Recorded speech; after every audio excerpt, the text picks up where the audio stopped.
माँ बेचारी की सारी जिंदगी पर्दे डालते बीत गई। अब्बा ने आके पूछा कहाँ गया वो कहती इधर ही था, मुझे बता के अभी आ जाएगा, वो मुझे कह गया था कि मैं नहीं इधर ही था, कुछ भी नहीं, ऐसी कोई बात ही नहीं। सारी जिंदगी पर्दे डालते बीत गई। अब्बा कई दफा घर में लड़ाई की, बेटे को मारा, अम्मा ने आगे बढ़ के पुत्र के हिस्से की मार भी खाई, लेकिन उसी बेटे की शादी कर दी तो अम्मा को पता चला कि ओहो मैं तो समझदार ही नहीं थी, मेरा तो पुत्र मुझे कह रहा है अम्मा तू भी तो कभी सियानी हो जाया कर,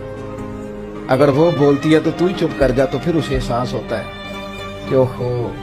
मैं तो सारी जिंदगी बेवकूफ रही, मैं तेरा दिफा करती रही, तेरे हिस्से के थप्पड़ खाती रही, और मुझे आज तूने बताया कि तू सियानी नहीं थी, आज तूने बताया कि तू अक्लमंद ही नहीं थी, अम्मा तुझे क्या पता, मेरी बीवी के सामने तू ही सियानी हो जा। वो टूट जाती है, बिखर जाती है, वो कभी पलट के देखती है तो उसे बड़े सारे जख्म ताजे होके